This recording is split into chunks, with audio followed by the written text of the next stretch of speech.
Hello, everybody, and welcome in to Fire Pod with me, a Twin Peaks podcast friendly to the first-time viewer and the rewatcher alike. I am the rewatcher, Colton Robertson, and I'm joined by the first-time viewer, Joseph George. What's up, homie? Oh, what up, what up? Always a pleasure to be here. Oh, and it's always a pleasure to have you, especially today, where we continue our coverage of The Return with Part 4 of what is unofficially known as Season 3. But, you know, neither here nor there. It was released on May 21st, 2017. It was written by Mark Frost and David Lynch, directed by David Lynch, of course. And for those who don't know, like I said, friendly to the first-time viewer and the rewatcher alike. If you have seen the show, you are good. You can listen to this, no problem. If you haven't, odd place to jump in and go, maybe I'll like this Twin Peaks podcast about a show I've never watched. You know, that's your prerogative. But I will suggest that maybe you watch the show first, because while we will not spoil anything that comes after this, we very well could and probably will spoil things that came before it. So, you know, be on the lookout. A lot of television, a lot of movie, and now we're here. So yeah, Part 4. How are you feeling about this episode of The Return? It's always nice to return to the return, obviously. And this, yes. I feel like I am a broken record. I don't know how many times I say this, but this time it has been too long. This was an extended gap of peaks, and I needed it back. And we're gonna load them up. I'm excited for the future of recording. So yeah. And it also happened that this episode, not to say that the first three didn't have the juice or anything. It's just it's the start of the wheels turning. Things are moving. And still, we're sitting with these characters for a lot of time. We're still kind of in that slow or weird kind of conversation phase. I don't know if it's going to change ever, but so it's still slow, but no, like Gordon, Cole, and Albert doing their things. Yes, this is what I want to see. You know, these are the parts, the good shit. The plan. Blue Rose doesn't get any bluer. Any bluer? Yeah, we love those. We love those. Ooh, yes. So and an entirely blue-hued scene being shot there. Also, always good. Always good. We love so good. Oh my god, we love that. We love that. But we will be doing a scene-by-scene breakdown of the episode. Lots to get through. Lots to dive into. And we're going to start at the Silver Mustang Casino with Mr. Jackpots, as he has earned the name. He has so far won 29 mega jackpots and points the lady we saw last episode towards the 30th. And it's then that he's approached by Bill and Candy Shaker when he's walking around, and they're like, Dougie! Hot dog. I mean, the boy was gripping that hot dog, too. I don't know. He need that food. But he's like, oh, no, man, I'm sorry. I'm hungry. Actress Sarah Paxton portraying Candy Shaker here. She's been around the block. She's been in some shit. I remember, like, nostalgically, she makes me think of Aquamarine. Yes. What that the is fuck? Aquamarine right there. Whoa. That's Candy crazy. Shaker popping in as Aquamarine and popping out as quick as she appeared. Wow. We love that. We love to see her. Just a wife, girlfriend. I don't know. It seemed that they were married. Shaker, last name. Yeah, there was a familiarity there, you know. Yeah. Just a friend of Dougie, I guess. Just a long time friend of good old Dougie. That just Dougie, you look good. Yeah, a lot of indications here that Dougie has lost a lot of weight suddenly after being replaced by another version of himself. And has two working arms. I'd say, and is the haircut has a much better. Well, I guess by the end of the episode, he's back in Dougie's clothes. But I love the suit. Just looks so good on Kyle MacLachlan, and it is clean. Even the green suit doesn't look bad strictly. True. It just looks big, this is like I want to do this for Halloween one year. Be Dougie Jones, like wear the tie over my head. Yeah. Yes. Get a mug that says "I am Dougie's coffee" and have it spill out of my mouth. Coffee, bro, remembered that. I mean, bro, remembered that. That was. I loved that. I don't know. I don't know if it. Let's like, go. the best thing I know of all time. And but it was hot, and he spit it out, and he was so happy. It didn't matter. He was like, I love it. So, I love it. But regardless, in this interaction with Bill and Candy Shaker, he repeatedly says, home. And they're like, yeah, home, Dougie. And Candy's the one who catches on and is like, do you know where you live, Dougie? And he's like, Lancelot Court. Or, well, he doesn't say that yet, but they're like, you live on Lancelot Court. You're the house with the red door. You know, like, that's how I find it. And he's like, gonna cab ride. And they're like, okay, bye. And as Cooper starts to leave, he is taken to the casino office where he is given his winnings, and a limo is called to get Dougie's home. And we got a few performers here. David Dastmalchian makes his first appearance in the return here. That was a shock, I guess. Obviously, we recently covered Prisoners, which was the most recent thing he appeared in for us. Oof. Yeah, that movie's so weird to think back on. And just to remember. But yeah, seeing him, it's now clicking that this is like 25 years later. Like, this is actually like, these are people that I know. Yeah, you know? We're now watching actors that we see. There's still more to come too. There's actually a pretty massive actor. At least I view her as massive, and you'll recognize her immediately when she pops up. She still hasn't popped up yet, which is kind of surprising for me, even on rewatch. I'm like, damn, we're 4 parts deep and she's still not in it. It's close. It should be. It won't be long now. But regardless, we got Brett Gelman also being the casino manager here. What is he Stranger in? Things. He's the fucking crazed Russian giant. The conspiracy nut. Yes. Oh my God. Thank you. That was bugging the crap out of me. That is his kind of claim to fame, as far as being worth a shit. He's funny, and they're like, all right, come on back. Promise you'll come back because we need you to lose some of that money and give it back to us.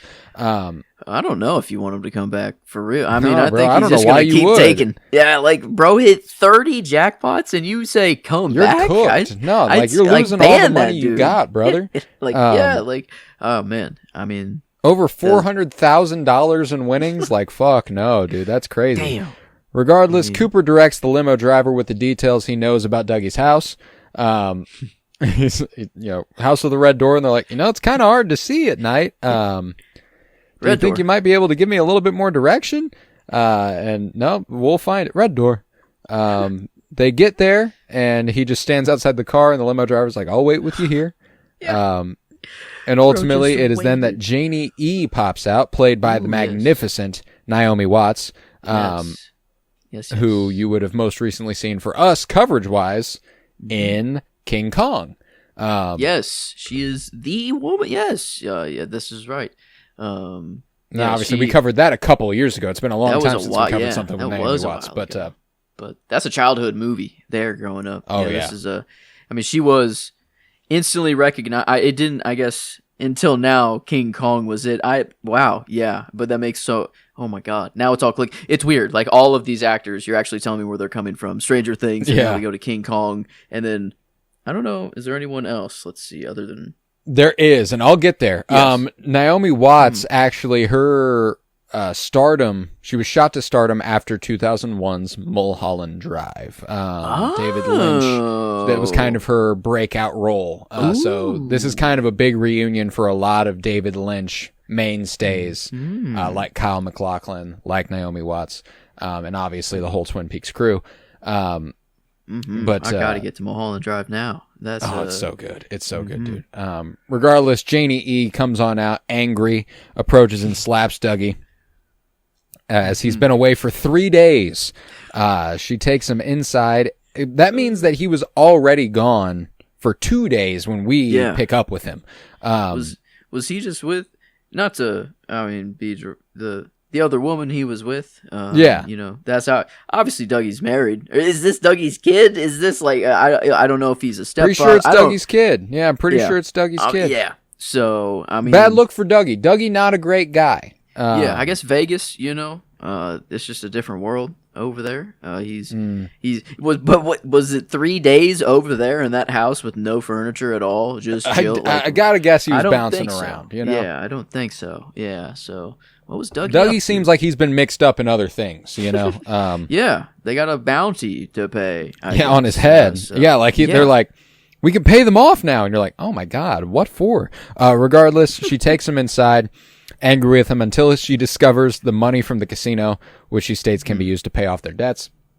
She also says, this is the most wonderful, terrible day of my life. So there's like a lot of implied history that we are not getting a fucking ounce of here. Nope. Which I always love about Lynch, his ability to build up stakes without giving you even the slightest inclination of what we're talking about. Yep. Just missed his kid's birthday party. And was about to be in the doghouse for eternity, and then comes home with $450,000, and they're like, okay. Yeah, I think that about covers it. You know, that'll do it. You know, it's like, you know what? Maybe we can wash our hands of our beefs. You know, you come home with 6 figures in your pocket. Damn. I'll be okay. Happy with birthday! It. Happy birthday, no shit. Kid. No shit. Regardless, Gordon Cole visits with Bill Kennedy as he waits to meet with the chief of staff of the FBI, and they keep alluding to her. She'll be ready in a moment. You'll see her soon. And then Denise Bryson emerges, the FBI chief of staff, played by David Duchovny. Iconic return for an iconic character here in Denise Bryson. He informs her about the situation with Coop being in federal prison in South Dakota, and Bryson displays doubts about Cole's decision to bring Agent Preston with him. But Cole reminds Denise of the support that he has given her throughout her career. He says, you know, and when you became Denise, I told your colleagues, those clown comics, fix their hearts or die. So you have finally heard the line. You finally heard the line. And it's not some big lore implicating thing. It's just super based that he said it about a trans woman and the acceptance of her. That's sick. Damn. I love that. I mean, yeah, not just that he'll kick you out of the FBI, he will kill you. He doesn't give a fuck. Furthermore, not just that it's set in Twin Peaks, not just that David Lynch wrote it, but that David Lynch wrote it and got to deliver the line. That's personally, damn, fuck you if you ain't with it. That's sick. I love that. It carries I think it would have carried weight no matter what, but it carries a great deal more, I think, from David Lynch. It goes beyond the screen. It does. It has implemented itself in such a way. Every day of trans visibility, every year when that day rolls around, my timeline is filled with pictures of David Lynch saying this line, this screenshot. It's transcended just Twin Peaks fandom. It is now it's been co-opted, which is very cool. Go. Yes, transcended. Yes. Let's go. This is but it was such a cool. I'm glad it wasn't like a. In order to survive the White Lodge, you must fix your heart or die. It could be cool. That's why I always loved using it as the sign-off line, because in a show where so many lines are so loaded and meaningful for meaning within the show, I like that this is one that has meaning without the show, and that makes it a lot more impactful. And you know, Denise rising to new heights in the FBI, being the chief of staff, being Gordon Cole's boss now, which rules. Go. And, you know, she says, I'm not speaking as an FBI agent, but as a woman. And Agent Preston, you know, she's a beautiful woman. Are you sure you got your head on straight here? Or is she really capable of it? And he's like, she's capable, Denise. Believe in me. I'm old school. She's but there's plenty of room in the FBI for more women, for more beautiful women than just you, Denise. I love it. But Denise agrees, and Gordon leaves. So yeah, great scene with Gordon Cole there. The return of Denise Bryson. You love to see her, and you love to see David Lynch on screen delivering a pro-trans message. That's always good.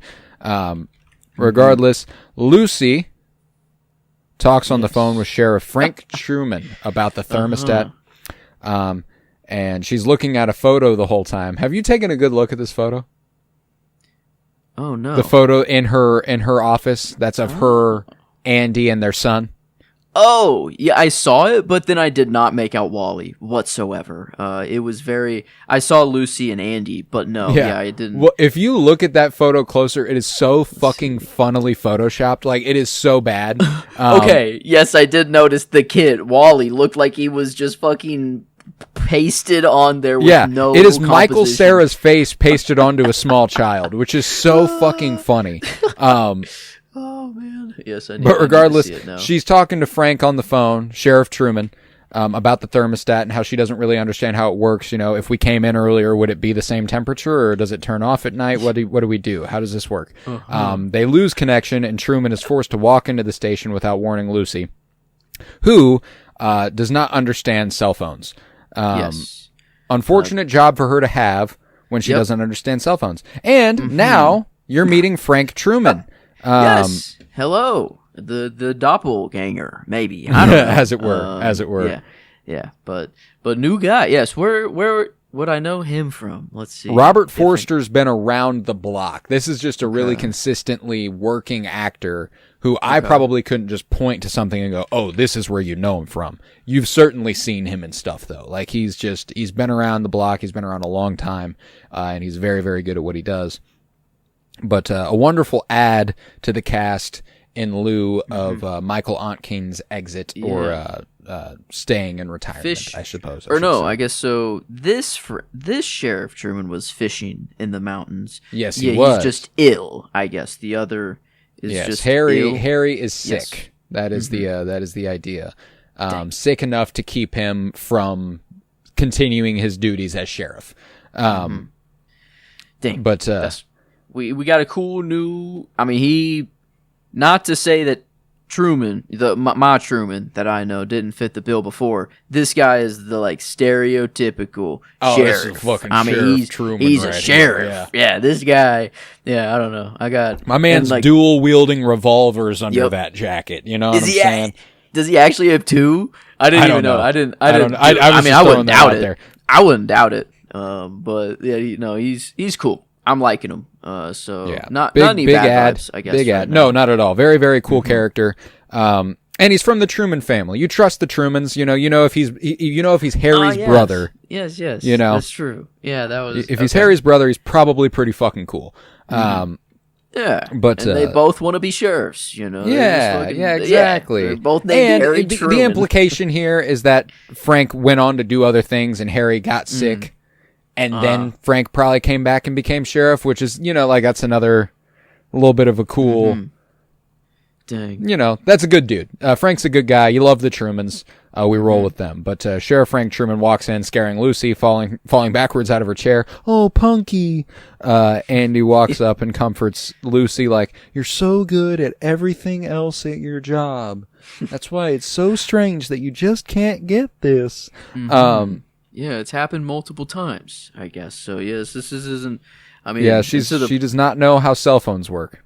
And I don't think this is just a blonde moment. I think that this is like some people, I don't know, are trapped 25 years ago, and she truly cannot understand. It's not that it's been explained to her many times. Andy, boils it down as much as he can. Yeah. You can be moving. You can be in his car. In his car driving, talking to you. And so I don't think it's that she just can't understand. I think there is a block. After our last couple weeks of conversation, when I saw this scene, I was like, oh, this is going to be one Joe likes. This is going to be one Joe runs with a little bit. Because I'd never viewed their interactions. The idea that they are, that the Black Lodge's infringement on the world is actually causing people to regress almost.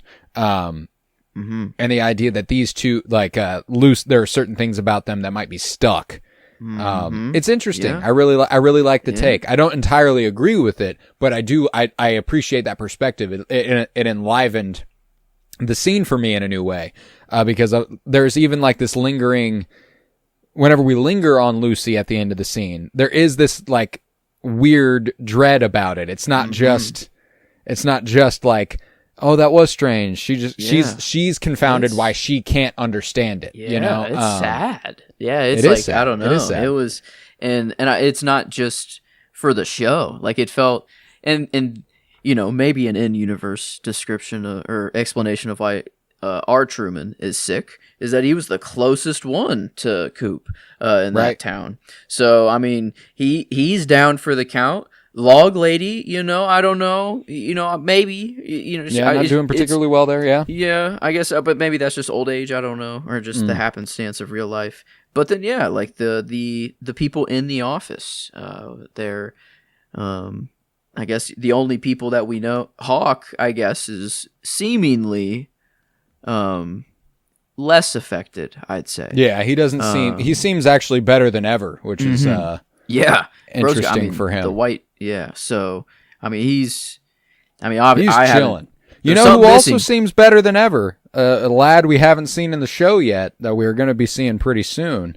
Mr. Bobby Briggs making his return. Yeah, man. Why do you look like Kevin Bacon right when he walked? I don't know no why. Shit, dude. I was like, dude's aged why well. Dana Ashbrook is he was always a good-looking man, and he's aged very well as well. But regardless, Truman gets an update from Maggie and the deputies on the events that occurred while he was away fishing. He talks to Deputy Bobby Briggs about the drug overdose of Denny Craig, surmising it must be due to designer Chinese drugs, though Bobby does not believe the drugs are coming from Canada. And Bobby's like, "Sir, I'd love to talk to you more about this, but I gotta piss so bad my back teeth are floating." Which is incredible, by the way. Wow. Well, and it's just funny to see him floating. seeing Dana Ashbrook as a truly grown man with a grown-up job, doing grown-up things, connecting back to Garland Briggs's conversation with him, where he was like, "I see a wonderful future for you. You're going to be someone I'll be proud of." Like it's meaningful. It makes everything kind of not worth it, but it for Bobby anyway, he's come a long, long way. I love how there's even that like moment that you just sit with him, like when he's revealed, like it does kind of pause and give you that kind of like MCU clap moment when they know you're supposed to clap. But in this case, it's just like, let's fucking go. I don't know. Like this is, I'm actually so excited you're to almost see like, Bobby. Like, you don't even like, you've never liked Bobby, not particularly, but now I do. Yes. It's like, now it's like, when you can tell immediately that you're supposed to like Bobby. That's what's so fascinating about the choices they make here is that like, he appears on screen more likable. Not just it's before he even speaks, it's before anything is said. Maybe that's because you've learned to trust the people in the Twin Peaks Sheriff's Department a lot. Like we love Harry, we love Hawk, we love Andy, we love Lucy. So if they're taking him on, he's probably earned that, Now that doesn't extend to some of the younger folks that we meet later on. But Bobby, you feel like and I think that comes from that conversation with Garland earlier in season 2, I think, whenever he sits him down and is like, "I was on a grand palazzo. It was my home. I was born here. I will die here," as he puts it. But I need more on the man. I need more. Garland Briggs apparently dead. Dead. But his face drifted across space, dude, and it's true. Blue Rose. He's dead to Bobby, and he's dead to his mom. Yes.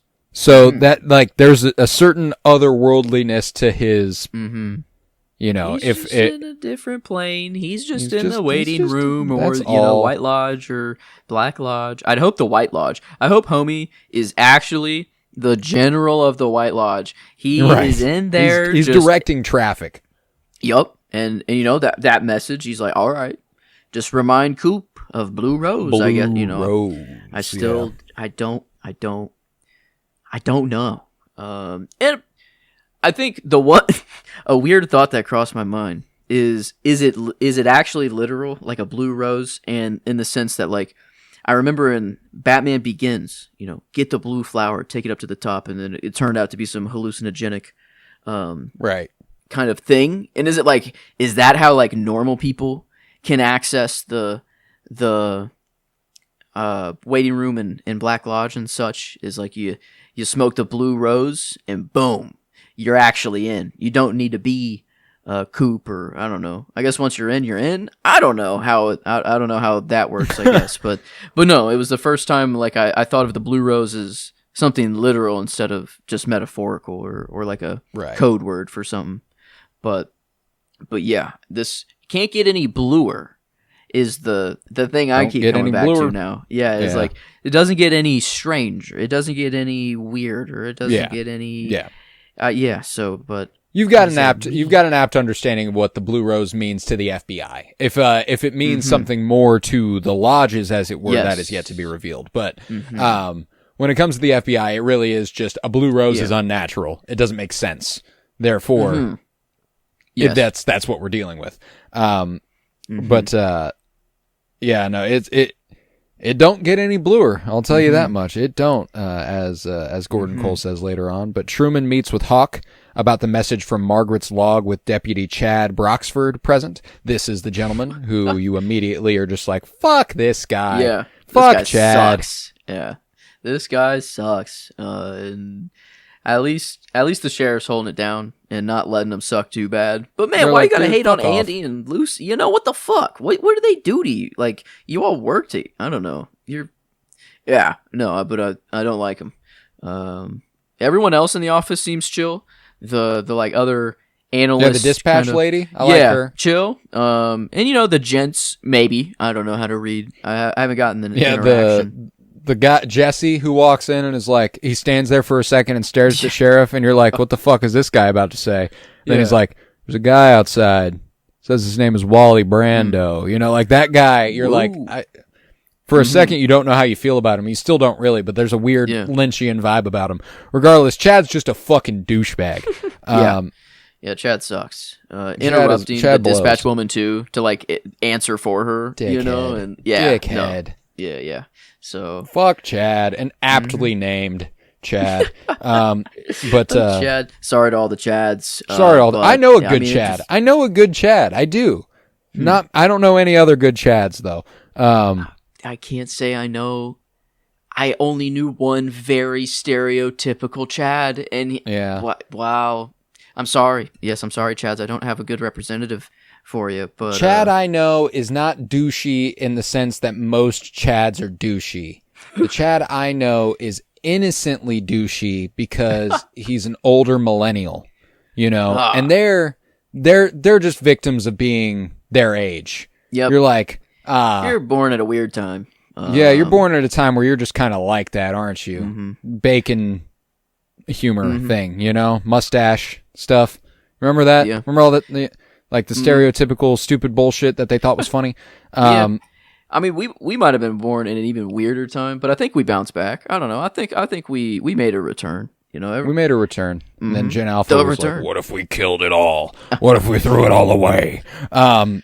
Regardless, I keep saying regardless. I'm sorry about that. It's a tick. I can't stop doing it. Mine's I don't know. I say I don't know. I think about 8 billion times an episode. So yeah, I say regardless a lot. Specifically when we're doing breakdowns, when I'm reading something, it's the way that I reset and go back into where I was. So I'm going to try to break that. I've already said it probably 15 times, and I'm being more conscious of it. Well, going forward. I cannot break the I don't know. I mean, I'll try. I thought about it about 6 regardlesses ago. So I'm trying. It's not going well. Hey, but regardless. But Bobby enters after they are discussing this the information from the log lady, which I love. Hawk holding it down for her, being like, she's talked to us for years. She's never really led us astray. It's definitely worth checking out. And Andy and Lucy coming to her aid. She's a good woman. She gets messages from her log. It does sound ridiculous, but Chad, being like, fuck her. This is stupid. Yeah, I'm leaving. I'm gonna go talk to my acorn. Fuck off, Chad. Fuck go you, die. Chad. Fix you your don't heart, know. Dude. You need to fix your heart. Uh-oh. Yeah. Chad's on the list. Chad's on the list. Yes. fucking die. Easy die. I don't care you're a cop. I don't give a fuck. That actually doesn't help your case much. Yeah, true. That's you are the shining example of the bad apple. Exactly. I mean, and the Twin Peaks Sheriff Department, you'd stick out like a sore fucking thumb, Chad. Yeah, everyone in there has been chill. There's not been a single problem with that office. I've loved cops, and that's and the FBI even seems really chill. So it's like I'm for 'em. And I appreciate this depiction in terms of evolving with the time period a little bit, like 90s quintessential propaganda stuff going on with the Twin Peaks Sheriff's Department, with the FBI, all that good stuff. Mm-hmm. I like the idea that at this point in time, they were like, well, we got to have a shitbird. Like we've got to have a guy who's just the worst. Because here's the thing. This guy fucking sucks. He is absolutely a Chad. The other thing is, he is absolutely a cop. Like they're quintessentially identifiable behaviorally as a police officer. Which is very, very funny. Dude. Holy shit. I mean, that job was perfect before, and then this leak. I mean, come on. Everyone's suffering now, because I can't imagine how many bad he loves his power. I guarantee he's kicked some people to the ground, or I don't know, done something. Chad's a dickhead. Chad's done bad things. Yeah, there's no doubt. And usually I don't make assumptions about people like that, but I know I can because he's a cop. Yep. Kill him. Kill him. I don't know how, but I don't die. care how. So, just do it. Yep. Kill Chad. Mm-hmm. Kill Chad Broxford. The fictional character. Kill the fictional character Chad Broxford. Yes, FBI. If there's any guy named Chad Broxford out there, my bad. I'm not talking about you, dude. I'm talking about this deputy in Twin Peaks: The Return. And a fake version of the FBI. And I'm not. Please don't put me on your lists, even though I'm probably on many of them already. But that it's okay. I'm toast. Yeah. Let me pivot with my synonym for regardless, which is anywho. We love a good anywho. Bobby enters and sees the photo of Laura on the table, which causes him to immediately become emotional. And again, immediately breaking you down. Like I cried instantly with him just because we knew Bobby as a young dickhead. We knew things affected him. He'd shown as much during that show, at Laura's funeral and in the therapy session with Dr. Jacoby and in Firewalk with me. But seeing the way that it stuck with him 25 years on really, really hits a different level here. And Dana Ashbrook has evolved a lot as an actor and is doing an incredible job. And therein we get our subtitle for the episode, which is Brings Back Some Memories. It did. Yes, you're right, Bobby. And he just looks so gentle. I don't like it. It's so weird. Yeah, he looks so much nicer. He looks kind. Yeah. Yes, and maybe that's just aging. He aged well, or we just saw Bobby with a leather jacket and and greased back hair, and he was always playing it up. We saw his vulnerable moments, but still he was in the fit. But now just like in a cop outfit with like grayed hair, and he's like, I gotta go pee, he's so bad. He's like, more humble, he's got a lot of humility dripping off of him. He is obviously a subordinate.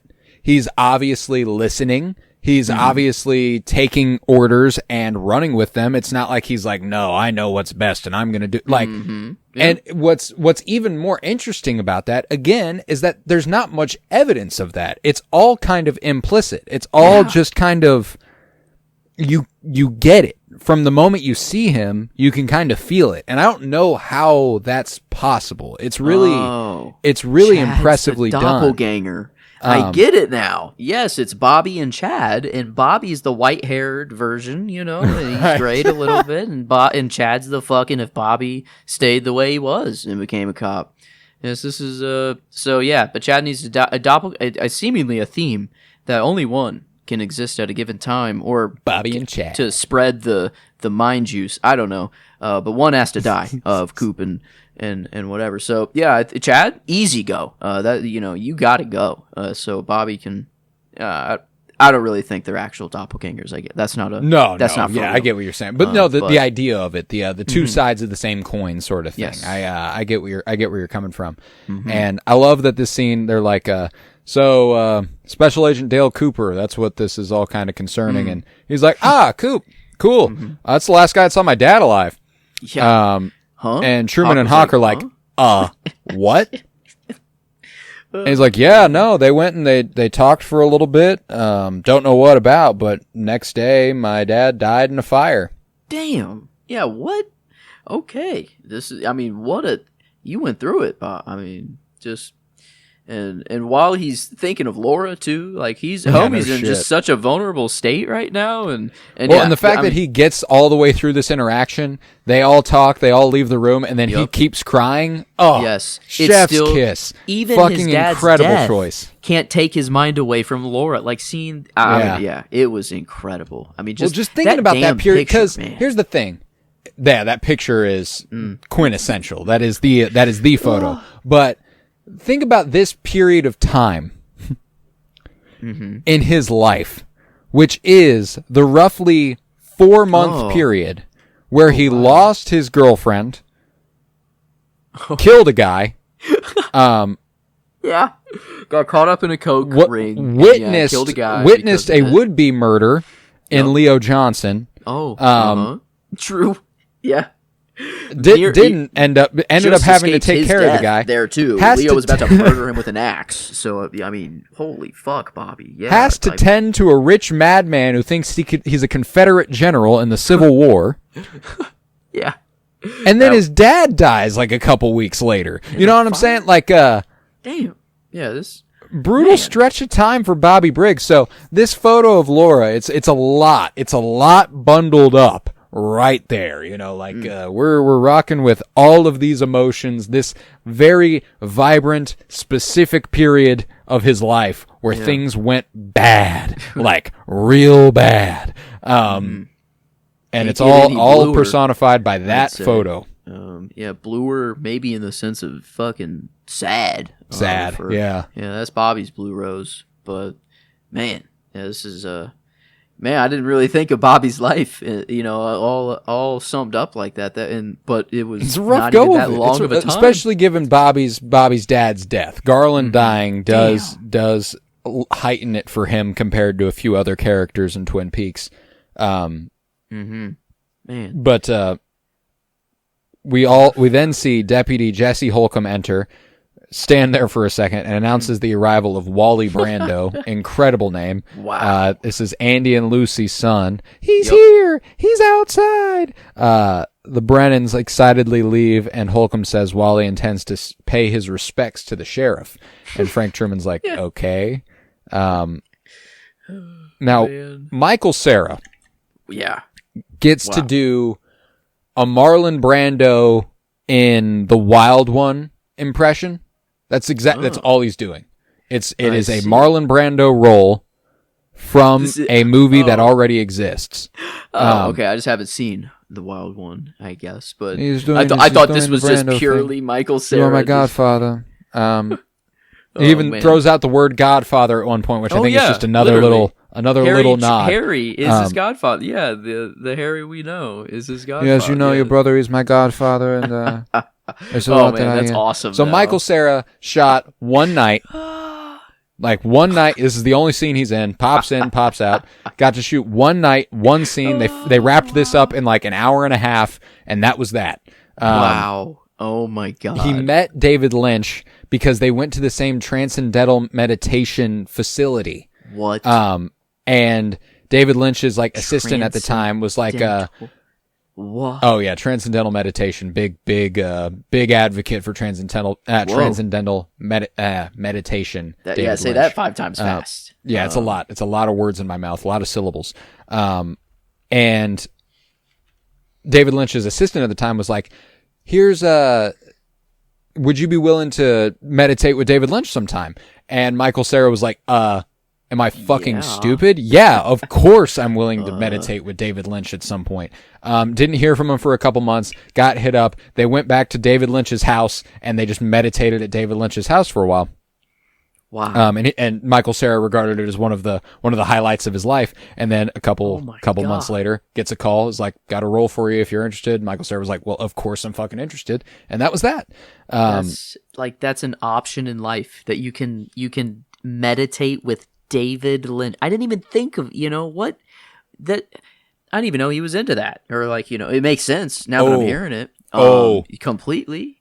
I've talked about this a couple times. The Room to Dream memoir, incredible memoir. I brought, like I've said a few times now, strongly recommend it. If you can listen to the audiobook version, recommend it even more. Cause like I've said, David Lynch is just rambling basically. He's just talking, telling stories. And it's unbelievable how often his stories end with him going to, and the key is TM, transcendental meditation.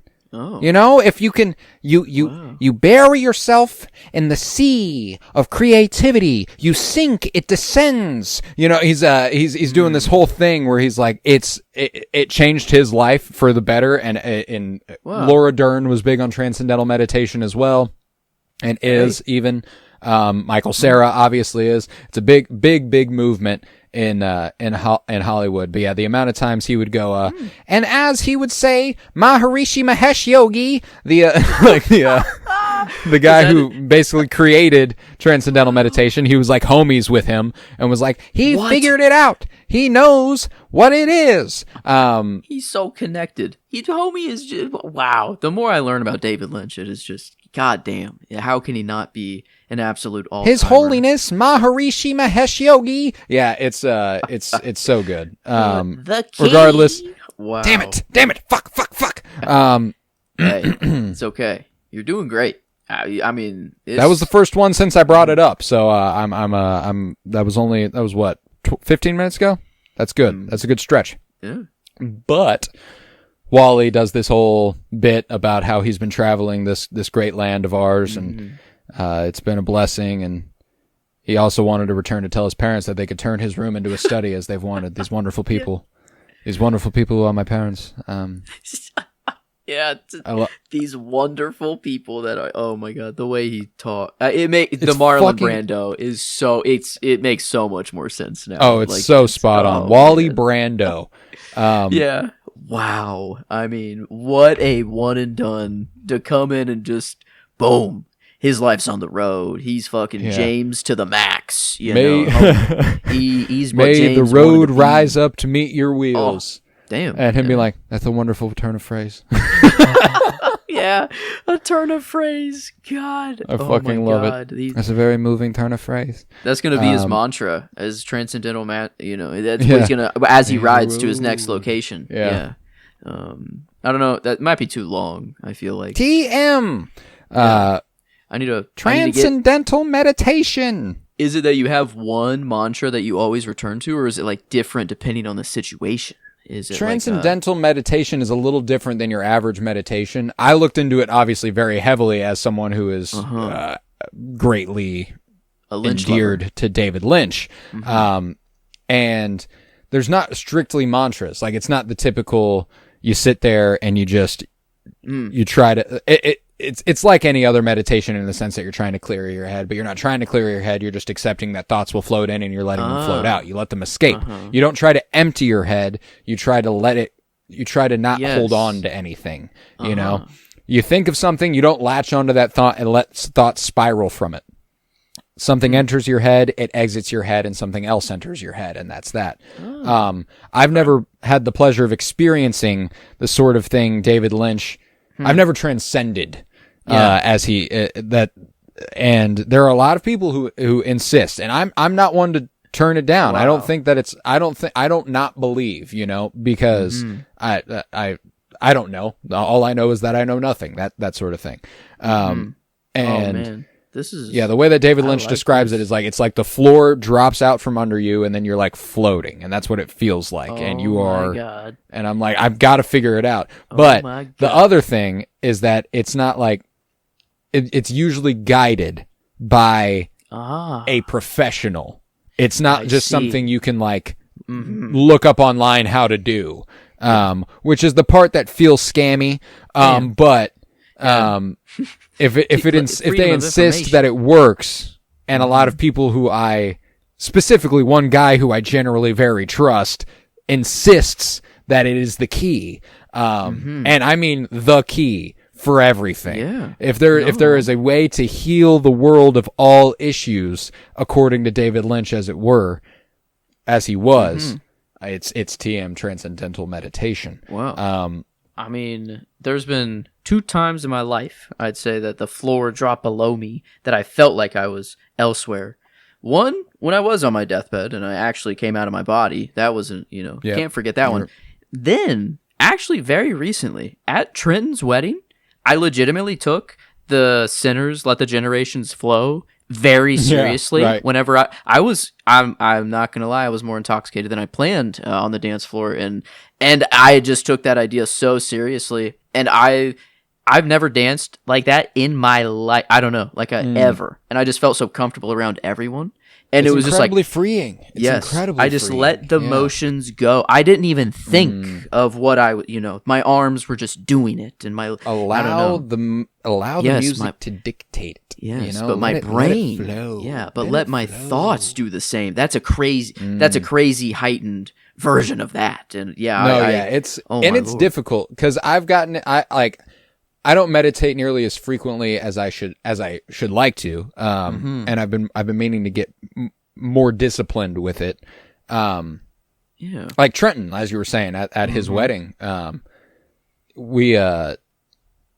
he's big on meditation because of his anxiety and everything. Like he loves meditating. It's something that he has to do and to center himself and make him feel down to earth and grounded. And it's one of those things where Hunter, Hunter, obviously thinks that's bullshit. And he's like, what's that going to take? 15 minutes. He's like, no, I mean, it'll be like 35 minutes, 40 minutes, it's a process. It's not just like, I'm not just sitting there with my eyes closed for a while. I have to feel like I've achieved something. I can't just sit there with my eyes closed and breathe for a while. The brain's whenever muscle, your like perspective anything of, else. whenever your perspective of meditation shifts from just relaxing to it is something you are working at, it actually makes it easier. Because a lot of people give up so quickly because they're like, I just can't empty my head. You're not supposed to. That's not the goal. Now that should come as a result of the work, but you're not supposed to be able to immediately do that. You're not supposed to just sit down and go, head empty, that's that. It's sometimes whenever I'm trying to sleep at night and I can't, what I do is I stay laying right where I'm at. I lay perfectly still and I do what I do when I'm meditating, and then I wake up the next morning and that's it. Wow. I don't know how this hasn't clicked for me, but it's like, it's like telling someone, oh, just do a pull-up perfectly right now. And it's like, well, no, it takes time to get there or whatever, but the brain, an even more important muscle, to work. I feel like, I need to get that discipline. I feel in Lynch, all these successful people that are very, at the very, very top tier of society. Like I don't know if that's a coincidence. And the creative zone that is too. They all fit. The way David Lynch described it was that it connected him to his creativity in a way that he wouldn't have achieved otherwise. Wow. He also it also worked wonders for his mood, is what he said. He was like, I used to be much angrier. I used to Eraserhead.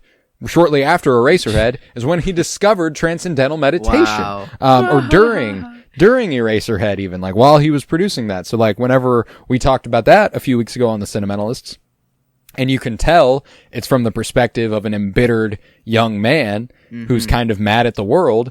There's a reason that there comes this certain positivity in his work. And it's not always that the good side's going to win. Definitely not. But the good guys try a lot harder. The good guys aren't as shitty as Jack is in that, Jack Nance, I can't remember, Henry, as Henry is in that. It's big aside, but again, if you have access to Room to Dream, you should read that book or listen to it. It is 100% worth your time. But After this interaction with with Frank and Wally, Truman awkwardly turns around and is like, all right, that's a weird fucking interaction, and walks inside. Back with Dougie, he sits on his bed, and Mike faintly appears to him on the floor, or through the floor, or in the floor, or in his eyes, or in his head. I don't know. He's somewhere. Mike's One around. and the same. Yeah, exactly. It's all one and the same. But is that actually a line that like it was the giant and the arm.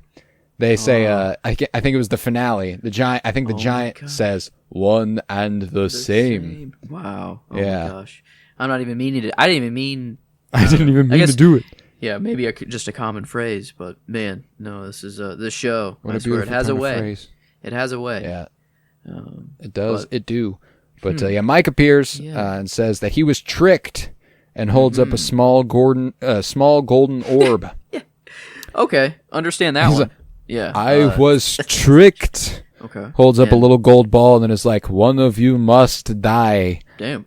All right. I mean. And then Coop's like, I gotta piss, bro. So bad. Oh my god, I couldn't be worse. I mean, this, just wow. I mean, 1:30 Jack. This is the first time he's peeing. You know, I mean, homie didn't know he had to pee until it was absolutely necessary. Which got and this was the craziest piss of his life. This was all time. It spilled so much before he actually like got his whenever back, he's like, yeah, it was like I mean, that toilet is. Destroyed. Just disgusting. Yeah. But Dougie's I mean, hey, he's learning. He's taking things step at a time. And he had to learn how to become potty trained again. And Dougie Jones. Yeah. Dougie Jones. I love Dougie Jones. And even I wrote a whole You song. Go Potty. A Dougie Jones. Oh, I wrote a Dougie Jones song. Oh man. That's it was a while ago. I'll have to find it. Making hella bands, walking to your homes. I don't remember what it. Dougie. They say I'm Dougie Jones. They call me Dougie Jones. Yeah, I can't. Oh man, I'll have to find it because it's in my notes somewhere. I'll recite it one of these days. But Mike tells him, one of them must die, and then Coop's like, gotta piss real bad, and that's when Janie E walks in. It's like, you are so fucking weird. Here, stand here and pee. He looks at himself in the mirror, and Janie E dresses him, but leaves the tie up to him because she can never figure it out. And that is when Sonny Jim makes his first appearance. We love Sonny Jim. Do you recognize Sonny Jim? Oh man, he did look familiar, but no, it's not. That's the Rainmaker, baby, from Looper. What? It's the kid from Looper, which we also covered on The Sentimentalist recently. Wow! Holy shit! Wow! What the fuck is going on? What the shit? Wait, who did you pick that movie, or did I pick that movie? Neither. We agreed on that was it. It was one of the sci-fi that was a movies. sci-fi. Oh my gosh, that's incredible! And he's back. I mean, didn't even mean to do that one, but wow. Exactly. Okay. Yeah, we've got like all sorts of connections, all sorts of great actors, and I believe it's Gagnon or something like that. Something Gagnon. Pierce Gagnon. Great child actor. No idea what he's up to now. Would be interested to see what he's been in lately, because he's been very good for over 12 years now, because that's when Looper came out. Boss Baby. Scoob. Boss Baby. He's young Fred in Scooby-Doo. I mean, I don't know if this was Let's Go. I mean, Fred is Fred. If it was Shaggy, I'd be a little more excited. But hey, it's okay. Shaggy's Fred's already in here. The fact that we got Shaggy and young Fred. That's true. We already got Matthew. The return. Yes. Dude. We need the whole gang. We need to get Daphne. Appear. We need to get Velma. Yep. Where's Ruby Doo? We need a dog. Where's the dog at? Come on. Give it to me. Mm-hmm. But Sonny Jim throws Dougie Jones the thumbs up. Yeah. Gives him a little thumbs up, which he, Dougie takes in kind and returns it, but then turns around to give it the same direction. And Sonny Jim's like, dude, this guy fucking rocks. I don't know what's up with my dad, but he's so much funnier now. Instantly just loves, I don't know. And maybe Dougie already had a good relationship with his kid. I don't know, but it seems that this is like a new thing. This is very like, this feels fresh. My dad doing, he's like, but man, yeah, that's what's so funny, and you'll see this more. Like this isn't really spoiling anything. It's more just because I mean he hasn't even gone to work yet. That's how long the show takes. Is that we've been with Dougie for like a day, and what he's done is leave a place. Arrive at a place, leave that place, and arrive at a new place. And it's been like, I'd say 26 hours or something like that. If that, dude's just living it up. But almost 500,000 richer, you know. I mean, 500,000 richer. I mean, it's the fact that he can't be behaviorally that different than what Dougie Jones was. Because a lot of people just take it in stride. They're like, that's just Dougie. He's a little bit weird, you know? Oh, wow. Yes. Since even Janie was E. alive, Janie E. isn't even particularly off-put by the way he's behaving, you know? Like, he's a little stranger. I don't think anyone's disputing that, but it's not so out of character that they're like, what the fuck happened to you? Yeah.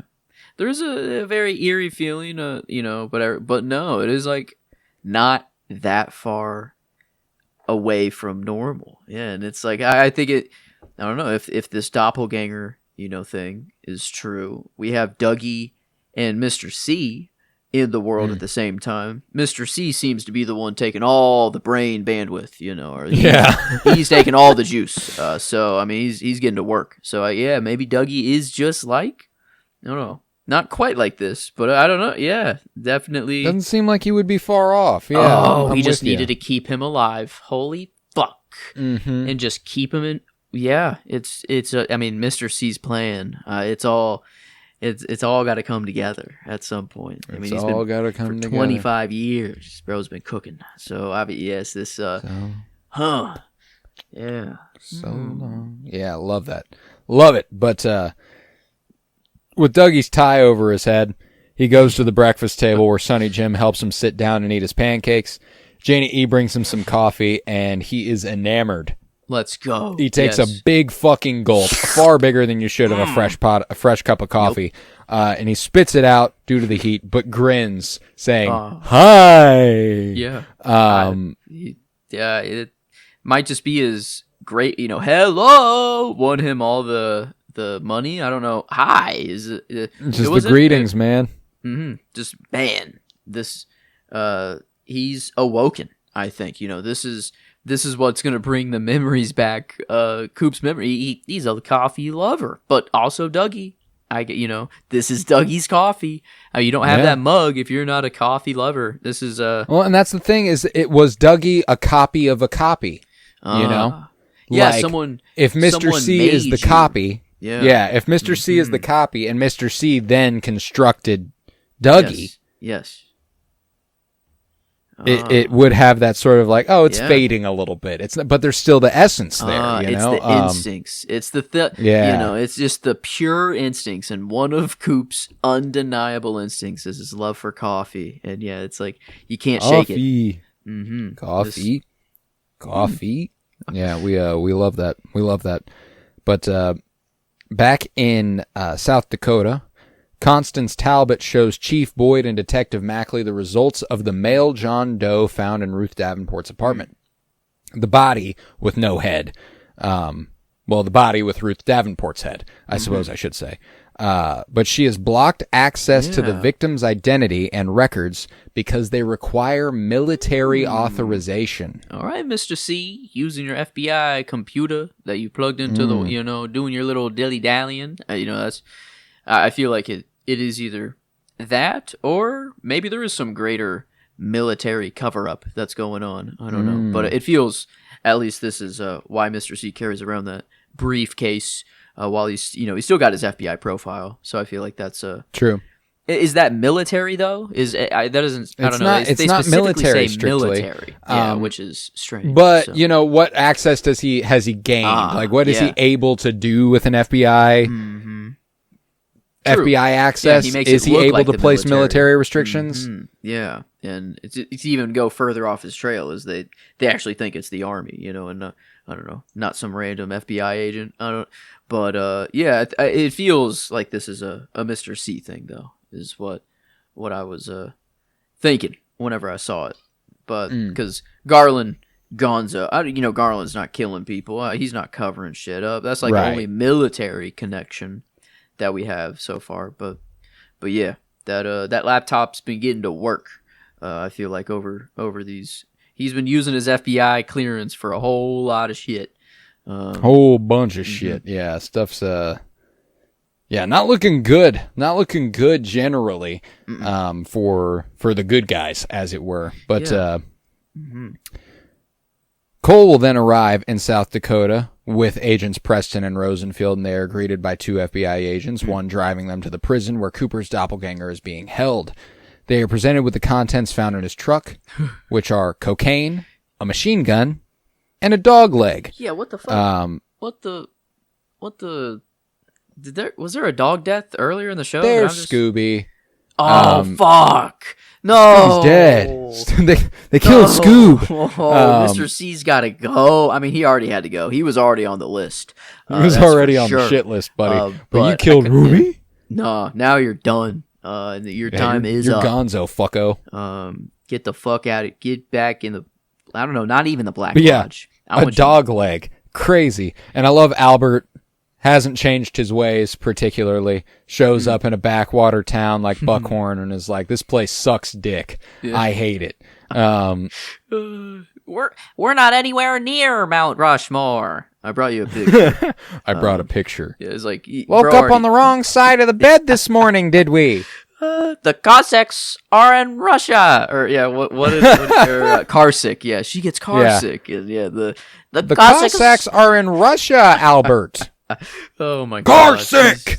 He's too good. Love Albert Rosenfield, love Miguel Ferrer and David Lynch together.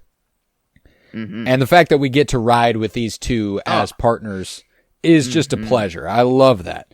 But they then interview Mr. C in what is probably the best scene of the episode. It is, you're very nice to see you again. Yeah. Why is he talking like this? What? Not only is he talking with that deep cadence, he accidentally says a word backwards. Yo. Whoa. I didn't pick that up. I didn't know. When he goes, it is very, very nice to see you again. The first he goes, you're oh my god! You're very nice to see you again. He's in both. He's in both right now. Oh my god! He's like trying so hard to do everything he can to stay in that body.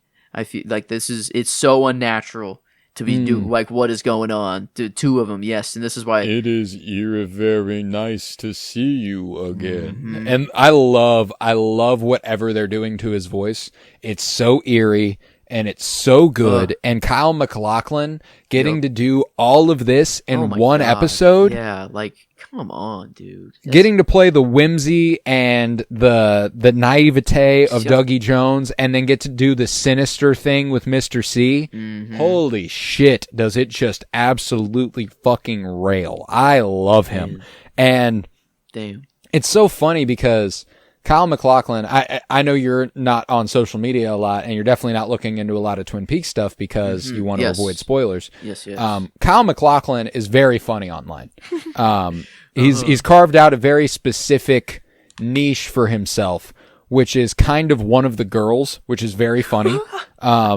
His online persona is that he's like a big fan of Brat by Charlie XCX. He loves Lorde. He just started a podcast recently where he brings on various guests and he talks with them about what they're doing. He recently had an episode with Geraldine Viswanathan, who is just like, that was just tailor made for me. Absolutely love her. But so it's funny to see this guy who presents himself with so much light and love and, like I said before, whimsy to be so, it is very nice to see you again, Cole. Yes. Yeah, Wow. Oh man, I love and how Lynch and Albert, like all of them, know like what the fuck, like Dude, what the my fuck? favorite, as much as I love Kyle MacLachlan, my favorite thing about this scene is Miguel Ferrer and David Lynch reacting to him. Oh, kind of realizing, okay, so that's not right. Yeah. Like not that he just went down a weird path and, he's just like, this undercover. I don't think that's him. Nah. Yeah, they know. They know. And that's awesome. That like it's just immediately, they had to go out and talk. They're like, holy shit, what the fuck just happened? Dude, what? so good. And the eeriness of it, like just, I'm getting chills talking about it because of the way that they film it, the way he sticks his thumb up and then the thing closes all the way down. Thumbs up. He's like, he's holding back every movement. I guess, I can't believe I didn't think of like that he's reverse or like he's truly backwards right now, but like the thumbs up. Well, and he's compensating. He's like he's overcompensating. He's trying his hardest to stay here. And I love when I was watching it and caught you're a very he flows right into it. And like even my subtitles were like YREV and then VERY. It is a very nice to see. So good. I have subtitles on for every show, like everything else. This is the one I turn them off for because like I don't want to read a line to have it spoiled in the future. Like I feel like sometimes I heard something or I read it too early. So yeah, I don't. Oh my god, that's awesome though. Like I guess I got the thumbs up. That was like, oh my god, yeah. He is countering Dougie's like movements, I feel like, or like that was a Dougie thing that just got let through. But man, the backwards voice makes it even click even more. Oh, he's fighting the Black Lodge impulse, as it were. But damn. I mean, that's why he claims. I mean, yes, the Garbanbonzia, the Garbanbonzia, it sent a worker to the hospital, which is crazy.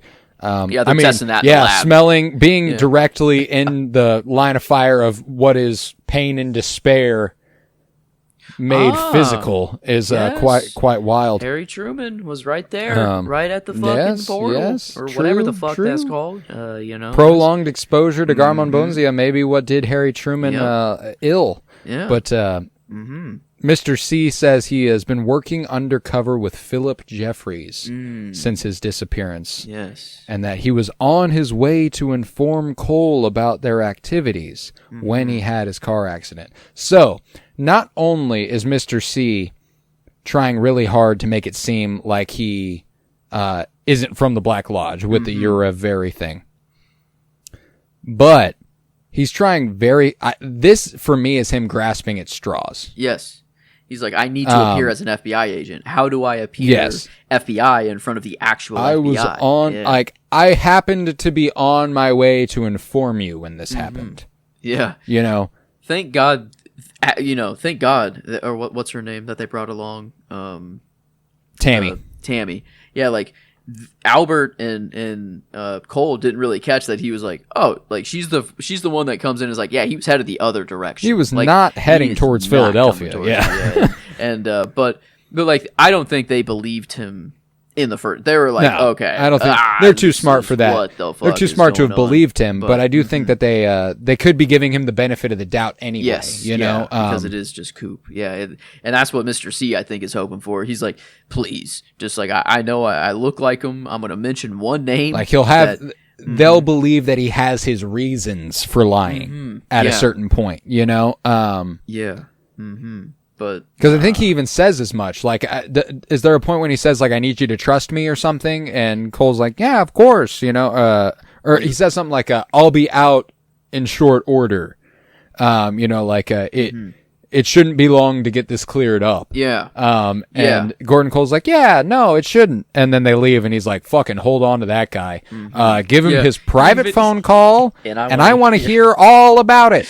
Man, yeah. He's David Lynch. I love me some Kyle MacLachlan, obviously, but I'm giving him the double. Underrated performer, dude. Yeah. Just a great actor. I got it all. The Transcendental Meditation. This is the best sell I've ever had of it so far. So I just gotta I gotta read his book. I gotta get in this man's mind. Yeah, Room to Dream. Room to Dream, strongly recommended. Yes. Big fan. But yeah, so on their way out, Cole says to give him the private phone call and that he wants to hear about it. But then Cole dismisses Tammy Preston as she is wearing a wire, and she goes, "You told me to wear a wire," and he's like, "Yeah, exactly." And when she walks away, we linger on her butt as she walks away, and Albert's like, "I feel better now," which props to the actor Krista Bell, who is I know I brought it up last week when she made her first appearance. Talented musician who has worked very, very closely with David Lynch for a very long time in the music space, and this is her first role. And they I appreciate her being a good soldier about this, kind of, because it could be easy to be like, this is objectifying, but she is a very beautiful woman. I mean, she's a very beautiful that's woman. why she's like, no, I got this shit. Like, I actually, check this shit out. But it feel, at least Lynch is right there. It, like, I didn't know this tidbit of information, but it felt, he wouldn't do this sort of thing. I feel like if there wasn't that true, like, understanding.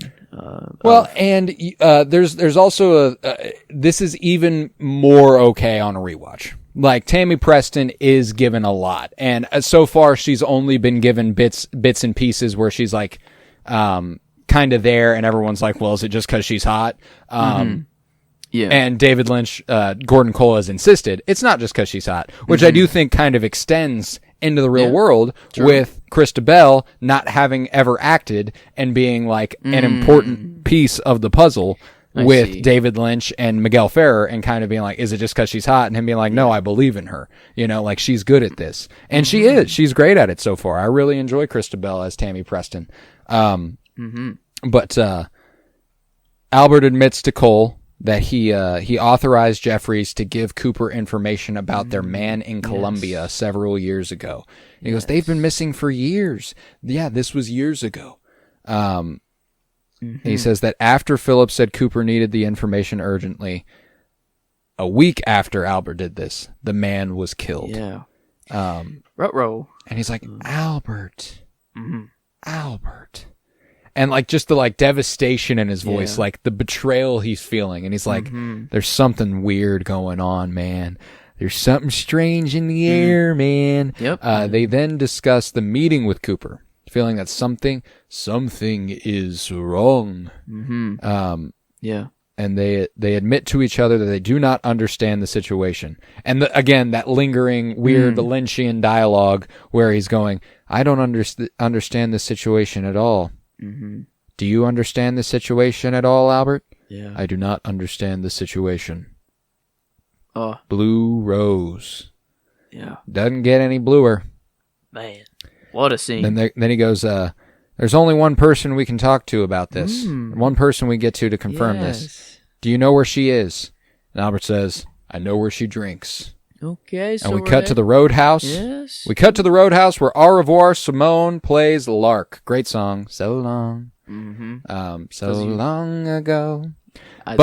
So yeah, we get that last little line of dialogue there. Where's your head at? What are you thinking? I think he, instead of wanting to turn these babies up to max, he wants to turn them back down to 0 and see Shelley Johnson, the only woman that he could hear normally. I don't know. The cut to the Roadhouse makes me feel like it's someone back at home. But I don't understand why Shelley would be involved in. I don't know. Like this, it doesn't really scream Shelley Johnson. I just thought. No, I agree with that. Now that would be good for Cole, but I don't know that it would do much to understand Coop. But yes, because oh my gosh, his love that he had at the very end went into the waiting room. Yeah, Heather Graham. Heather? Was that that's the actress or the character name in the show? Yep. Oh, I'm compensating with the name Heather Graham right now because it's escaping me. Twin. Where? Come on, give me the name. How is it not here? Annie. Annie. Holy shit! Annie Blackburn. Yes, Annie Blackburn. it feels, how's Annie? Yeah. Like Annie's gone, right? Like, or was it believed that she like actually was gonna make it? She's been in a coma. Yeah, she's assumed to be in a coma. Mm-hmm. So that was where we left her. That was my other thought of Annie could make a whole lot of sense. Someone who actually was in there, saw some shit and made it through and is back actually on Earth. But I don't know, man, if how she's doing. Yeah. But yeah, it was Shelly and Annie were the two that came up. But yeah, Shelly was first, which was interesting. And then I'm like, that doesn't really make sense. Annie. But yeah, Annie. Heather Graham's still a very prolific working actress. She's definitely still in stuff. So not something that she would be opposed to returning for. Yes. I'd love to see more Annie because I need to know what, I don't know, how she's doing in show. Very much so. Like how does a person come out of the lodge? But yeah, so need to. I loved. I mean, this was actually my scene of the I loved the. I guess, it is the interrogation and they go right outside, but like it looked so good. It's like performed so well by both of them. They're so personal with each other. Like the aspect ratio thing of like just having two people so close. They are so close to each other having this conversation. And like, even when Albert squeaks his shoe on the concrete, he's like, oh my fucking God, come on, dude. No. Albert. Like, yeah. So yeah, it was, I don't know. I loved Lynch this episode. I think it was a highlight for him for sure. And yeah, he's just directing the show and then just takes the screen as well. And then to actually think of Kyle MacLachlan, like I think of his doppelganger and Mr. C as a completely different, like they are not the same person. Oh, absolutely. It's crazy that's just the same guy, just in a different outfit with some longer hair. Like it's insane that he can do that. But yeah, there's a reason it says starring Kyle MacLachlan and then everyone else in alphabetical order. It's not everybody else, yeah. But not to diss everyone else. Put some fucking respect on his name. Yeah, come on. I love it. I love it, dude. And I love the song to play out. This is one of my favorite songs that is played at the end of these episodes. Yeah, this one's good. Yeah. Au Revoir Simone is a great, great band, and Lark is a great song. Keyboard one of playing, those kind of like synthy. I feel like this should be playing in the background of like a dinner party almost, not like a sophisticated highbrow dinner party, but people are sitting around, they're talking, they're chatting. It's not a party, but it's a nice chill hang. I love a song like this. Yeah, rules. Number 2. I think actually I prefer episode 1. The first one's got a lot of momentum. First one, like it's the blue. And it's for the last time. Like it has that for the last time, and you're like looking at Shelley and you're looking at James, and it's you're in the roadhouse again. It's nice. It's nice. Mississippi, unfortunately, third of 3 right now. Guys. Even though it's a great song, I like it a lot. I like the Cactus Blossoms, just not quite there on the level of these women who are very talented. But I think with that, we can conclude this episode of Fire Pod with me, and we will be back next week with part 5. I cannot wait. This week is going to be kind of spent with us recording 4, 5, and 6, if I'm not mistaken. Yes. At least that's the plan right now. So we're going to record all of the next 3 within the next week after taking probably 2.5 weeks of a break here between 3 and 4. So it's nice to fully immerse ourselves back in. But we do have a few other shows going on. Of course, like and subscribe wherever you might be listening. Leave a 5-star rate and review if you can. We would appreciate that greatly. Keep downloading. It's the only measurable metric we follow. And this show performs consistently incredibly well. We have a very obvious base listenership, and I love that you guys are listening. It makes me so happy. We're going to do it regardless, but it's a pleasure to know that people like it, and that there are people returning. So if you want to hit me up about Twin Peaks, go to my TikTok, look up Colton Robertson. I'm posting weekly, a few times a week. I want to hear what you have to say about Twin Peaks. I've got a few posts about Twin Peaks. Comment on those. Talk to me about it. And I'll bring it up on the show here. Like I said, we record in kind of these spurts, so it's tough to say when you'll hear about what you said. But I'll make sure that if it's relevant, it gets brought up. And even if it's not, I'll try to find a spot for it. But, yeah, leave a 5-star rating review, download wherever you might be listening. We also have a movie podcast that was alluded to multiple times during this called The Cinementalists. That is our movie podcast, and right now we are in the throes of Spooktober still, if I'm not mistaken. Yes. Yes, this Friday is Halloween, and therein we will be covering Sinners, 2025 Sinners. Joseph made an allusion to that earlier as well, so everything. I love it when it all comes the together. Generations are flowing, yes. The generations let flow it flow through you.